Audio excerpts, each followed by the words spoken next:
what are the best running shoes released in 2025 so far? Today, we break it down. What's up everybody, I'm Eric McIntyre, aka Rad Dad Bod, and you're watching Rad Dad Bod TV, where we review running shoes. Today we're going to be breaking down the top running shoes this year so far in Q1 of 2025. Now, if it's your first time watching one of my videos, you may notice some timestamps below, so feel free to jump around to the various parts of this video.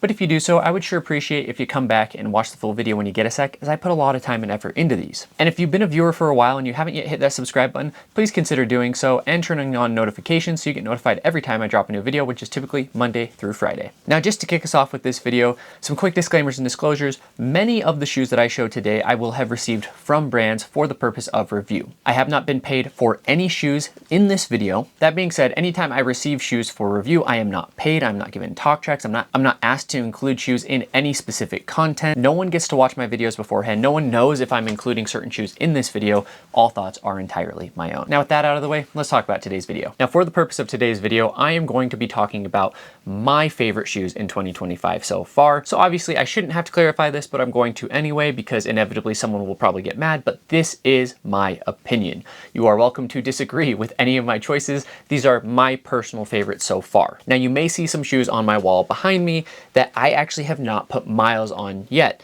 So keep that in mind and I'll specify. So for example, these three shoes right here, we've got the Shupe from Craft, the Rule Breaker from Puma, and the Endorphin Elite 2 from Saucony. I have not run in, so I will not be including those obviously in my favorites.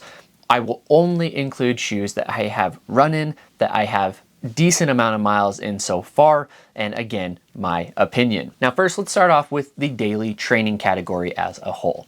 Now, if you watched my videos before, you know that I split daily training into three separate categories. You have your max cushion daily trainers, your lightweight daily trainers, and your standard daily trainers. And I actually have one in each category already in 2025 that, if I'm being honest, I do think is going to be incredibly hard to beat in each of those categories. Starting off with the lightweight daily trainer, this should come as no surprise to anyone, as I have literally raved about this shoe. The Adidas Evo SL is my go-to for lightweight trainer of 2025 Q1 so far. Now, the shoe is not without flaws. I know that a lot of people really don't like the upper. They feel like it feels cheap. The laces in particular, the tongue is a little bit short. Yes, there are some frustrations, but there is no other shoe on the market, or maybe one other, which I'll talk about today, that for $150, you're getting this quality of foam underfoot. This shoe can go fast. This shoe can go easy. This shoe can go long. I would race a marathon in this shoe. I would even consider racing a 5K or a mile in this shoe. Now, is it going to be the fastest shoe at those shorter distances? Maybe, maybe not, but it is fast enough for me to consider that. So a $150 shoe, there's no other $150 shoe that I would consider racing shorter distances at.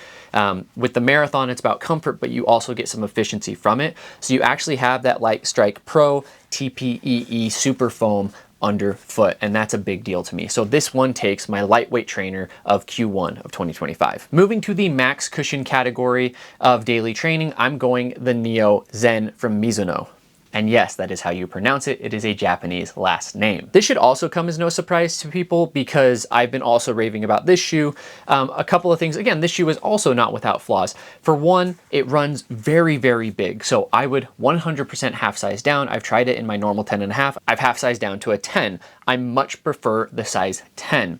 If you like this colorway, unfortunately, this was a limited release colorway and it's not available anymore. I've had a few people DM me lately about it, so I apologize, but I don't think you can get it anywhere other than maybe resell. But the shoe as a whole has a whopping, I think it's 44 millimeters of foam underfoot. The shoe is also $150, which for a max cushion shoe is very affordable. Most of them are $160, maybe even $180 depending on the brand. So $150, just like the Evo SL. It's one of the best bangs for your buck. Now, I wouldn't race down in this shoe, but I would race up in this shoe. So if I had to choose one Mizuno shoe to run a marathon in, I do think that this would be my choice right now. If you ran in the Neo Vista, which was very popular last year, in my opinion, this is much more responsive. I believe you have a supercritical TPU underfoot in this shoe. And then you get just a lot of bounce. So it's very bouncy, very fun. One of the most fun shoes I've ever worn. I normally hate these knit sock-like uppers. They just don't work for me. This one is not super stretchy everywhere, so you actually get good lockdown and the foot stays put. The shoe is actually surprisingly responsive though. It feels like a Superblast Junior to me, and the Superblast was my top shoe of last year. So I put this in the max cushion category because it is over 40 millimeters underfoot. I didn't think it really fit well in the lightweight, but I don't think it fits as a standard daily either. So we are going max cushion.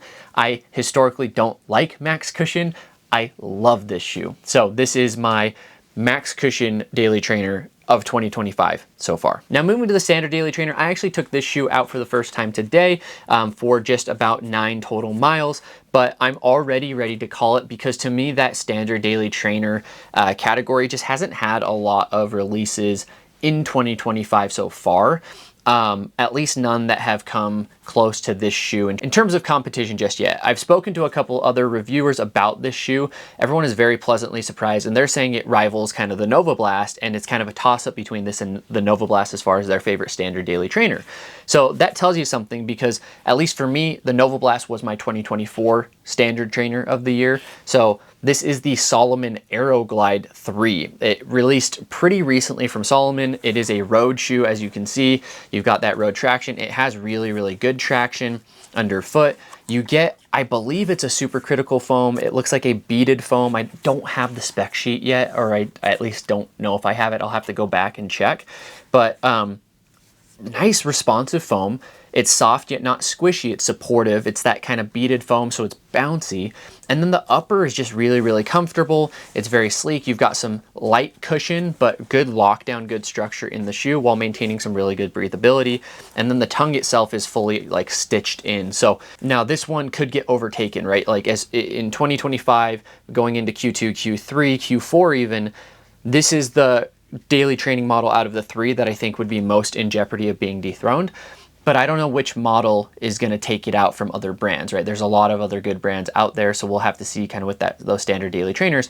But I was very, very pleasantly surprised. I didn't expect to dislike it, but I didn't expect to like it as much as I did. 9 miles today, very, very fun shoe. It's bouncy, it's responsive, yet it's supportive, it's fairly stable, and you're getting a lot of good tech in this shoe, which is, you know, in my mind, pretty typical with Salomon. So cool to see some of their technology now being applied a little bit more, particularly on the roads. Now from a plated trainer category, I actually don't have any plated trainers that were released this year. I've been putting miles on the Zoom Fly 6, which is a phenomenal shoe, but it is a 2024 release.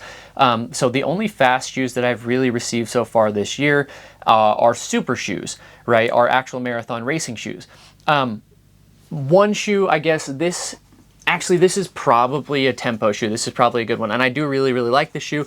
This is the Speedland RX Fairplay. And it is kind of a hybrid shoe. So you have a supercritical ATPU and then a supercritical ATPU blended beaded foam drop-in midsole. So this is a really, really unique shoe. And what's cool is you can actually put a carbon fiber plate there in the shoe as well. I actually have them right here. So this is kind of the less rigid one. I have this one's a little bit flimsier for more trail actually, and I have a couple of other trail models, but then you also have these rigid ones as well. So this shoe is really, really interesting. If you want to go fast, you can put that plate in, get a little bit more structure, a little bit more pop, a little bit more rigidity. If you want to go easy, you just leave it out and you're going to be really, really comfortable. This is an uncompressed ATPU. So the only other uncompressed shoe that I've run in before was the Evo 1 from Adidas. It was that $500 marathon, like single-use optimized shoe. And these uncompressed foams are really special. So I actually prefer this shoe even for faster paces. Like I've done 1,000-meter repeats. I've done some strides in it. I don't think I've done anything faster than thousands, but I preferred it without the plate actually. And so really like this is, you know, I'm going to put this in that top tempo spot or that plated trainer spot right now because there's nothing else there. And I really did enjoy this shoe. But again, I'm pretty sure it's the only one I've run in so far this year. The only other one, now that I think about it, that has been released so far would be the Endorphin Trainer, which I have not run in, did not receive. I don't have a Saucony connection, so like the Elite 2s I bought with my own money. I need to get around to reviewing them though. But I don't think any other brand has released a plated trainer this year just yet. Most of them do release in the fall. Before kind of fall marathon season. That's typically when we'll see those releases. So we will see some release around Boston. I believe Adidas might come out with the Boston 13, which has the carbon fiber rods in it. And so we may see, or maybe they're fiberglass rods, but either way, we will see some of those releasing probably pretty soon here in the coming months. But as of right now, this is the only one I've tried. I do love this shoe, but I don't want to put it in the top spot by default. So honorable mention for that category. Now, as far as super shoes go, as we've talked about, there are a few that I have received this year that I have not even done one run in just yet. And so it's hard to say what my top pick is of 2025 so far, but there are two in particular that I have run in that I have really, really enjoyed. Number one is the Adios Pro 4 from Adidas. This shoe is really, really fun. It's super lightweight. The upper is really dialed. It does fit a little bit short, but it's so breathable and comfortable on foot. On top of that, that foam underfoot is very, very squishy, but is crazy responsive. And it just feels really, really smooth, really, really fast. So I think if I was to race a marathon tomorrow and I had to choose one shoe to get me through it and feel good, I would go with the Pro 4. The shoe is fairly accommodating, it is breathable, it is fast, it is comfortable. I've had some of my best training runs over the last few months in this shoe. But there is another one which comes to mind that I've been wearing a lot this week that I do want to shout out as well. And that is the Brooks Hyperion Elite 4PB. Now, the original model of the shoe got some hate because the foam underfoot was very, very firm. It was a nitrogen-infused supercritical foam. But in 2025, Brooks has gone, so they're putting DNA Gold, which is their PIBA-based foam, in a number of their shoes, the first one being the Elite 4PB. Now, my favorite lightweight trainer of the year last year was the Hyperion 2, which very much had this exact same profile and everything. And so the difference is the foam, the carbon fiber plate, as well as this crazy, crazy, like webbed almost knit or woven upper. The shoe is super lightweight. The shoe is firmer than most PIBA-based foams, especially nowadays. A lot of brands are moving over to these TPEE foams that are like crazy squishy and firm up. They're almost like a Newtonian fluid where they firm up when you hit them or you run fast in them. Brooks has a Brooks-ish PIBA, so it's a slightly firmer PIBA, and you still kind of have this sleeker overall profile. But I've been putting some miles in this shoe as of late. I'm going to take it out tomorrow for probably 12 miles. I'm going to do like a progression run in them. And I've done 400s, I've done thousands, I've done long runs, progression runs, and this shoe is a lot of fun. You get a lot of that bounce, a lot of that pop, but you get a lot of support. Sometimes I think, like for those shorter races, you want some more ground feel instead of that really, really squishy foam underfoot. And so if I were to race a 5K tomorrow, this would actually be my current shoe of choice. So yes, it is a marathon racing shoe, and I do think I could run a marathon in it. But if we're going shorter distances, if we're going maybe 5K, 10K, I would be gravitating towards the Hyperion Elite PB right now, over some of these other shoes like, the Adios Pro 4. Again, marathon, 100% would use that, but for a shorter race, I would use the Elite PB. For a half marathon, I actually might go Cielo X1 2.0. That also has a very, very soft, bouncy PIBA foam, but great shoe. I think these two kind of edge it out for me. But I've been really impressed, honestly, with every super shoe that has come out so far this year. I have the Vaporfly 4s on the way from what I understand over the next few days, so I'll be able to test those out as well. And I'm hearing that those are maybe more optimized for like the half marathon distance now. Like they can race up to the marathon for sure, but it's more like Alphafly is full marathon, Vaporfly might be half marathon. So I'll be curious to see how those perform. But overall been very impressed by the super shoe releases. Every brand is coming out swinging this year. Every shoe has been a banger, and I'm excited to try again.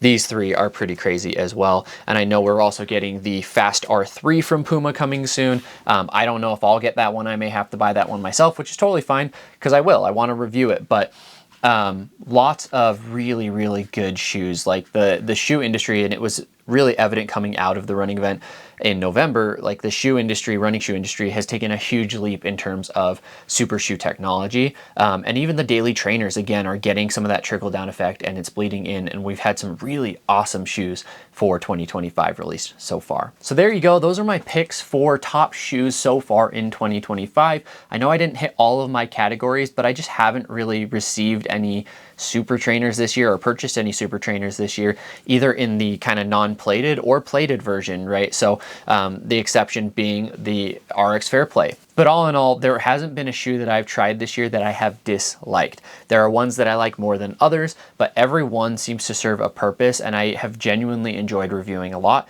And I'm getting more and more miles. You can see up here, I've got these currently, these 4 daily trainers that I'm putting miles in. We're currently knocking out miles in the Hyperion Elite 4 PB, as well as the Zoom Fly 6. And then we'll be moving over to, again, these 3 shoes right here. And we've got more on the way too. So lots of really, really cool shoes in 2025. I'm really excited to see kind of the late spring, early summer releases, as well as those fall releases, and then it'll kind of calm down in the winter. So if you stuck around this far, I sure appreciate you. Please take a second, if you haven't already, let me know in the comments what I could be doing better in each of my videos to make them more entertaining, interesting, educational, whatever that may be for each and every one of you. And if you haven't already, hit that like and subscribe button. Please consider doing so now, as it helps me continue to grow this channel and be able to invest back into it in order to get better and better. And as always, I'll leave you with a question, which is, what are your top shoes so far of 2025? Let me know in the comments below. Thanks, everybody.